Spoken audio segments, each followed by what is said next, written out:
আমার গঙ্গা চ্যানেলে। আর শনিবার ঘড়িতে বাজে 8:30। রোজ সকালবেলায় রান্না করতেই শুরু করি। তো আজকের দিনটা আমার একটু অন্যরকম।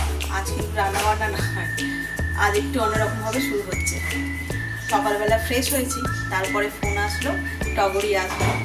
টগরটা তাড়াতাড়ি করে অল্প একটু ভাত মেয়েটা খেয়ে কাজে যাবে বসিয়ে দিয়ে এবার শুরু হবে ঝাঁটা নাতার কাজ। আবার স্নান করতে হবে। এবার গরমকালে দুবার স্নান করলে অসুবিধা নেই। তো চলো শুরু করি আজকে দিনটাকে। তো দিনের শুরুটা তো এইভাবেই শুরু হলো, জানি না শেষ পর্যন্ত কী কী আছে। তো ওদিকে পাঠিয়ে দিয়েছি বাজারে। আজকে যেহেতু নিরামিষ তেমন কিছু বাজার হবে না, টুকটাক সবজি আসবে আর হচ্ছে পুজোর জন্য দশকর্মার বাজারটাও করিয়ে নেবো, মানে লিস্ট দিয়ে পাঠিয়ে দিয়েছি। আজকেই করি, আজকে শনিবার আছে, করে নেবে। ওগুলো তো শুকনো জিনিস হয়, ওগুলো স্টোর করে রেখে দেওয়া যাবে, কারণ অনেক জিনিস টুকটুক করে না আনলে হবে না। তাই ওর বাবা চলে গেছে বাজারে আর আমি এই দিকে লেগেছি। ওর বাবা এসে আমার হাতে হাতে আরও করে দেবে যদি। তো চলো আজকে দিনটাকে এখান থেকেই শুরু করি। আর সারাটা দিন কী করছি না করছি সবটাই তোমাদের সঙ্গে শেয়ার করবো।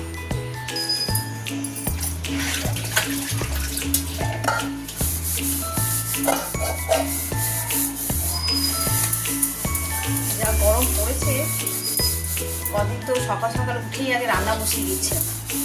একবার দু বালতি করে কাচতাম, কেচে স্নান করে রান্না বসিয়ে দিচ্ছিলাম। রান্নাটা হয়ে থাকে না, এই রান্নাঘরেই বেশি গরম। এই জানলা দিয়ে হাওয়া দেবে, জানলা বন্ধ করে দিতে হবে, চিমনি চালানো যায় না। ম্যাক্সিমাম সময় ভিডিও করি, সেই জন্য খুব গরম। সেই জন্য সকাল সকাল রান্নাটা মিটিয়ে রাখে। তো আজকে আর হবে না, এই কাজগুলো করবো। আর আজকে ও যেহেতু আসছে না, ভাবছি ঘরটাই ঝাড়া মোছা করে নেবো একেবারে। পুজোর কাজটা হয়ে গেল থাকবে। আর ও আসলে কী হয়, ওর মতো নেতা বুলিয়ে চলে যায়, হয় না। বাসনটা মেজে নিই, নিয়ে ভাতটা মেজটা নামিয়ে দেবো, দিয়ে শান্তিতে আসতে ধীরে সুস্থে পুরো ঘরটাই পরিষ্কার করে নেবো। আজকে ইয়েটা চালাবো, কী বলে পরিষ্কার করার মেশিনটাকে, ভ্যাকুয়াম ক্লিনার। ওটাকে দিয়ে বেশ করে ঘরগুলো পরিষ্কার করে নেবো।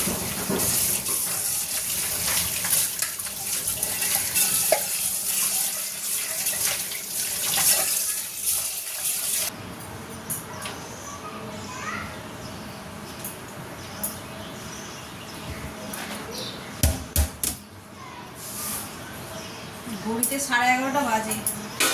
এই ফ্রেশ হয়ে রান্নাঘরে ঢুকলাম। তো মাজা মুজি ঘর ঝাড়া মোছা করে দিয়ে আরেকবার দুবার স্নান হয়ে গেল 11:30টার মধ্যে। আবার না জানি বেলায় আবার হবে কিনা। তো চলো করছি চিচিঙ্গে পোস্ত। এদিকে ভাত বসিয়ে দিয়েছি।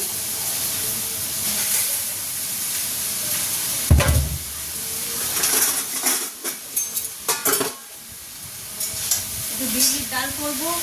এখানে বড়ার জন্য ছোলার ডাল মটর ডাল সব ভিজিয়ে রেখেছি, এটা করব।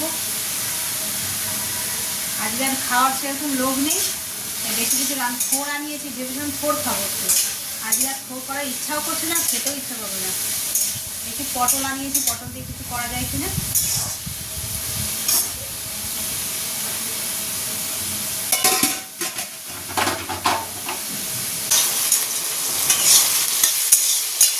চিংড়িটা ভাজা ভাজা হয়ে গেছে।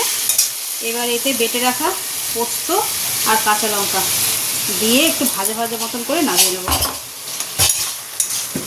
ঝিঙেতে প্রচুর জল বেরোয়, এটা চিচিঙ্গে জল কম বেরোবে। ভাজা ভাজা হতে সিদ্ধ ভাজতে ভাজতেই হয়ে গেছে। বাকি পাহাড় তলায় একবার যদি যাই আর ফিরে আসতে ইচ্ছে করছে না, এত গরম লাগছে কি বলবো। তারপর আজকে প্রয়োজন হচ্ছে বেশি গরম। আমি জানি না, আমি ফোনেই দেখেছি নাকি 4-5 দিন না খুব তুমুল ঝড় বৃষ্টি বজ্রপাত সব হবে। কোন দেশে হবে ভগবান জানে। আমাদের এখানে তো বিন্দুমাত্র তার কোনো চিহ্ন নেই। আর এই যে এখানে ঝাল ঝাল পোস্ত একদম রেডি, চিচিঙ্গে পোস্ত। আর এখানে বসিয়েছি পটল ভাজা।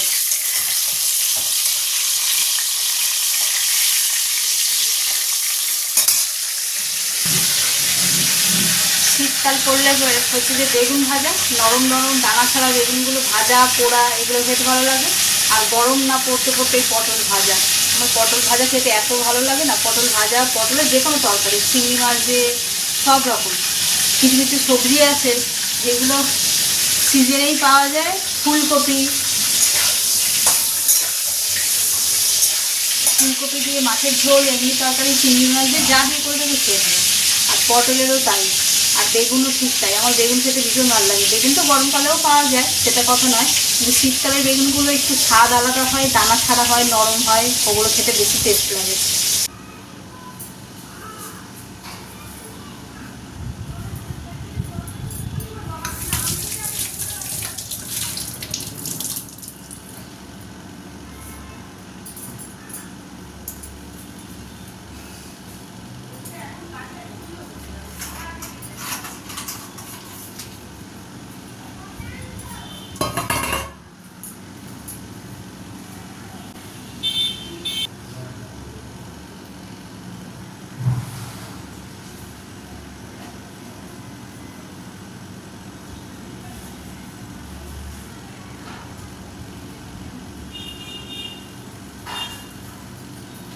এই যে দশকর্মা বাজারে এসে গেছে, এবার এগুলোকে গুছিয়ে রাখতে হবে। এখনো প্রায়, আজ তো শনিবার, আর 6 দিন মতন বাকি। তো এগুলোকে একটু একটু করে সব জোগাড় করা হচ্ছে। যেগুলো ভোগে রান্না হবে সেগুলো জোগাড় করা হচ্ছে, মানে কাঁচা জিনিসপত্র ছাড়া সবই মোটামুটি আনা হয়ে যাচ্ছে।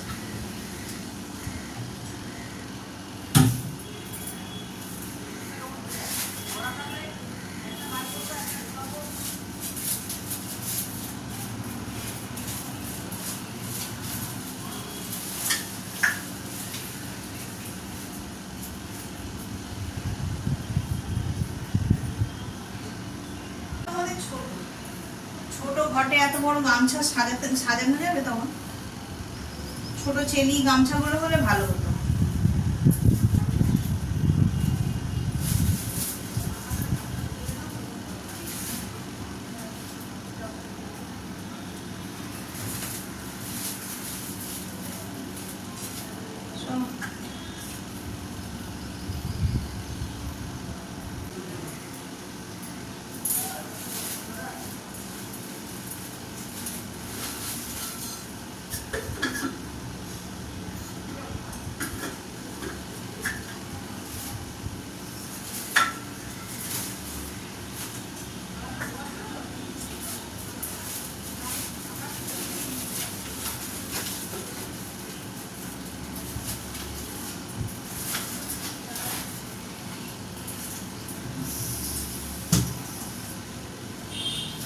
ফাঁকে ফাঁকে সব ঢুকিয়ে রাখতে হবে এখন।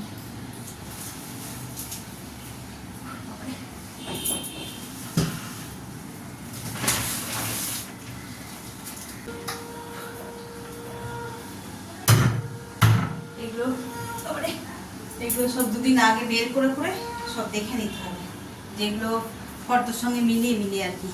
যেগুলো দেখবো বাকি আছে সেগুলো আবার আনতে হবে, যেগুলো পছন্দ হয়নি সেগুলো আবার আনতে হবে। তো চলো এবার যাই রান্নাঘরে, একটু আলু ভাজবো, বড়া ভাজবো, এইসব আর কি।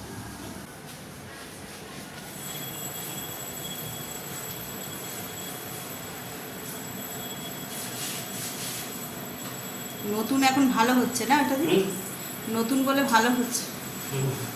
তুমি নাওনি?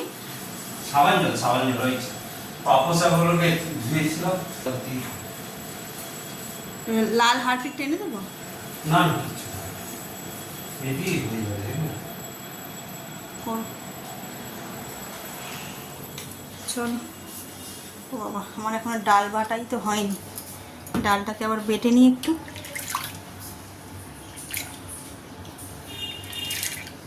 এটা দিয়ে রাতের তরকারিও করব, এখনো অল্প কটা ভাজবো। এই যে ব্যাটার তৈরি হয়ে গেছে বড়ার। ডাল ভিজিয়েছিলাম, সেই ডাল বেটেছি। অল্প একটুখানি আলু, ধনেপাতা, কাঁচা লঙ্কা, সব আদা দিয়ে আর করেছি। এদিকে কড়াই তেলও চাপিয়ে দিয়েছি।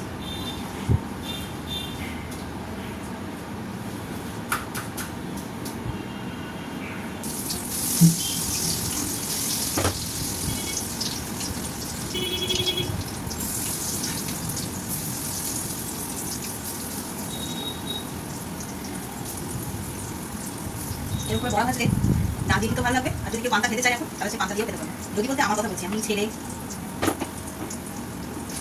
চলো এটা একটু সিম করে ভাজা যাবে। আমি দিয়ে চালগুলো একটু সাইজটা না গরমে যেটা টান পাচ্ছি না, মোটা মোটা করে কাটা হয়ে গেছে, এটা একটু সিদ্ধ হতে সময় লাগবে, আস্তে আস্তে ভাজাবো।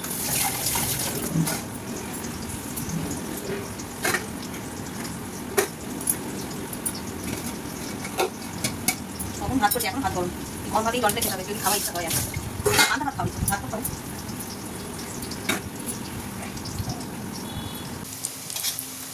ব্যাস এই 4টে বড়াই বাকি আছে, এটা ভাজলেই হয়ে যাবে। আর ওদিকে ওর বাবাকে খেতেও দিয়ে দিয়েছি, ওদিকে ভাত বাড়া হয়ে গেছে। এই যে আজকে আমাদের নিরামিষ থালি, এই যে আজকে আমাদের দুপুর মেনু, গরম গরম সাদা ভাত, গন্ধরাজ লেবু, শশা, এই যে গরম গরম বড়া ভাজা, পটল ভাজা, চিচিঙ্গে পোস্ত, বিউলির ডাল আর আমের চাটনি। একদম সিম্পল মেনু আজকে। এটা ওর বাবার জন্য বেড়েছি, বাবাকে দিয়ে দিলাম খেতে।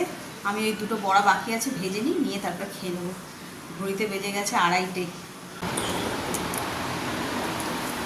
খাবার বাড়লাম তো টেবিলে, কিন্তু ওখানে বসে খাওয়া যাচ্ছে না। সব ঘরে চলে আসলাম, এসে এসি চালিয়ে মেঝেতে বসে খাচ্ছে। আমি তো নর্মালি এখানেই খাই, ওর বাবাই টেবিলে খাবে বলে আমি ওখানে দিয়েছিলাম, কিন্তু ওর বাবাও খেতে পারেনি আজকে।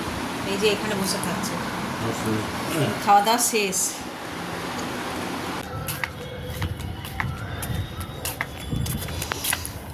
এই যে আর একটা কোথায় গেল, যা যা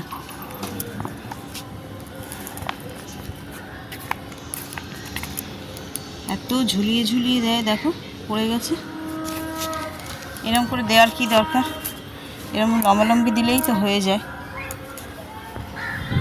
এটাও পড়ে গেছে, এই তাও ভাগি ভালো এইটা এই দিকটায় পড়েছে। একদম ঝুলিয়ে ঝুলিয়ে দিয়েছে, তোর তো পড়ে যাবেই। ওইটা এখন দেখি লাঠি দিয়ে,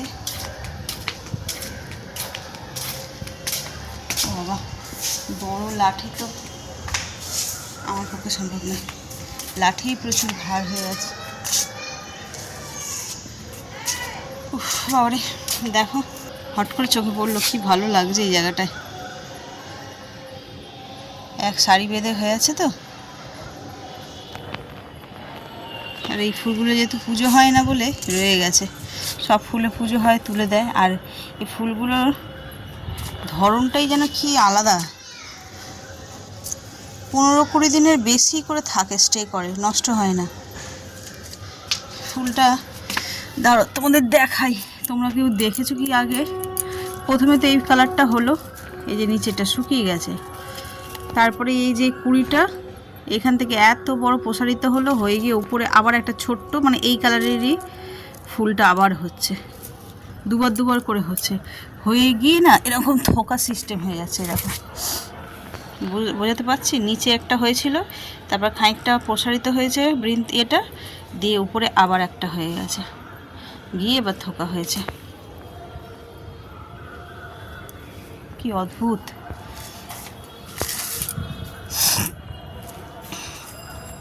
এইটারই হয়েছে এরকম, আর কিন্তু এইগুলো আগা মানে প্রথম থেকেই এরকম থোকা। এইটা, এই একটা,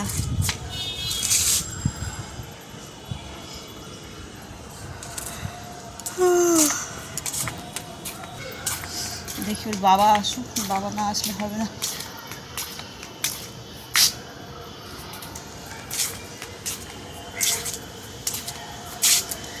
চিচিঙ্গাটা দড়ি পাকিয়ে গেল, কালকেই দেখালাম,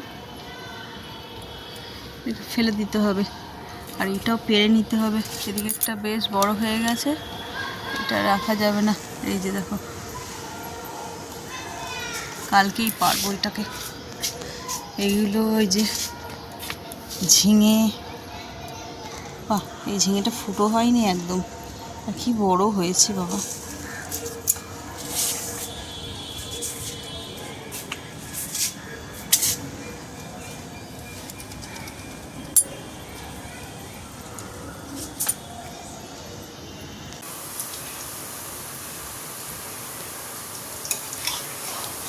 রাতের তরকারি করবো বলে বড়াগুলোকে ভেজে নিচ্ছি। আজ রাতে হবে বড়ার তরকারি।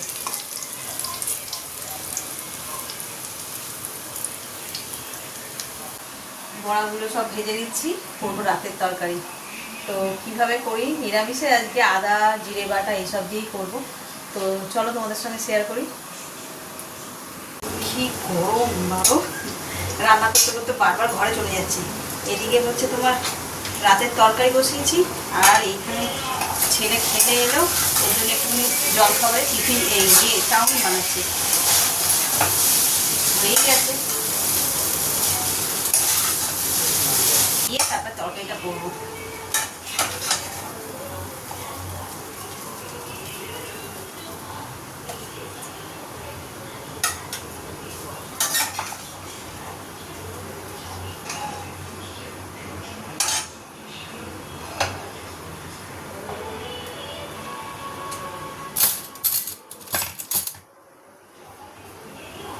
চলো এই যে দিয়ে দিয়ে এবার ওকে।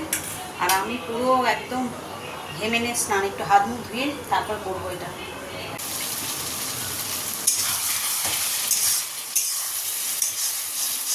তরকারিটা বসিয়ে দিলাম, আদা জিরে বাটা দিয়েই করছি। আদা জিরে বাটা, টমেটো, কাঁচা লঙ্কা এই দিয়ে আলুটা ভেজে আর মশলাটা এর মধ্যেই দিয়ে দিয়েছি।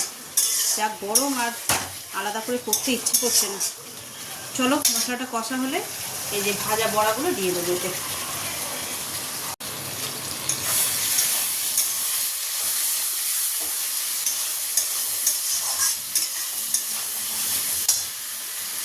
এবার জল দিয়ে দেবো।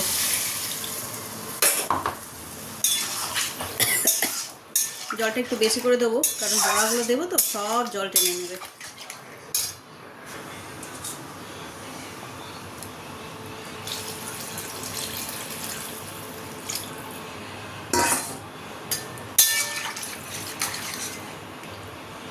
ব্যাস, এবার একটা ঢাকা দিয়ে দিই, একটু ফুটে যাক, তারপর বড়া দেবো।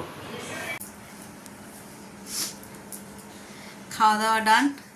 আর আজকে সে রান্না করতে করতে না একটা বড় কাজ সেরে নিয়েছি, আলমারিটাকে সেট করে নিয়েছি। আর এই যে এতগুলো বেরিয়েছে, এইগুলোকে হচ্ছে আয়রনে দেবো। আর পুরো আলমারিটাকে একদম মানে মাথা থেকে পা পর্যন্ত গুছিয়ে নিয়েছি। গুছিয়ে নিয়ে যা বুঝলাম আলমারিতে আমার জায়গা হচ্ছে না। তার কারণটা হচ্ছে সেই 16 বছর আগে যখন বিয়ে হয়েছিল, সেই তখন থেকে শাড়ির কালেকশান কিছু কিছু রয়ে গেছে। অনেক দিয়েও দিয়েছিলাম, তার সত্ত্বেও কিছু রয়ে গেছে যেগুলো আমি আর কোনোদিনও পরবই না। মানে কি বলবো, সেই টাইপের শাড়িও মানে ঠাসা ভর্তি। তো এখন আর বের করে আর ঘর জোড়ো করিনি, তার কারণ ঘরের সামনেই কাজ, লোকজন আসবে, দেখি পুজোটা মিটলেই ধরে মানে আমি সব ওগুলোকে আলাদা করে করে ডিভাইড করে রেখেছি, কোনগুলো আর একদম চলবে না সেইগুলোকে ধরে নিয়ে। আর দেখি কোনো মন্দির টন্দিরে যখন যাই না, কালীঘাট টালীঘাট, তখন দেখি সবাই চায় এরকম কাপড় আনে নিয়ে সব করে। তো দেখি এর মধ্যে যদি মানে এই কাজগুলো হয়ে গেলে তারপরে একদম বান্ডিল বানাবো, বানিয়ে আর কি দিয়ে দেবো। তাতে কি হবে, আলমারিটা আমার ফাঁকা হবে। তাহলে এত বড় আলমারি শুধু আমার ছেলের, আমার বরের একটা রুমাল পর্যন্ত নেই, তাও ঠাসা। তাই বলছি যে এই 16 বছর ধরে যে এত শাড়ি জমেছে, যেগুলো পরবই না সেগুলোকে আর ওইভাবে আর ডাম করে রাখবো না। আজকে গোছাতে গিয়ে দেখলাম। তো চলো, অনেক রাত্রি হয়ে গেছে, খাওয়া দাওয়া হয়ে গেছে, আর সে ভিডিও আর করা হয়নি। মানে এত ক্লান্ত লাগছে কি বলবো, ওই শাড়ি করতে করতে। তো চলো, খাওয়া দাওয়া তো আগেই বললাম হয়ে গেছে, আর ভিডিওটাকে তাহলে আর বাড়াচ্ছি না, এই পর্যন্তই রাখছি। এত পর্যন্ত দেখে যদি কিছু ভালো লেগে থাকে তাহলে please like, comment, share and subscribe. সকলে ভালো থাকবেন, সুস্থ থাকবেন। আগামীকাল আবার একটা নতুন দিনের সঙ্গে দেখা হচ্ছে। Good night.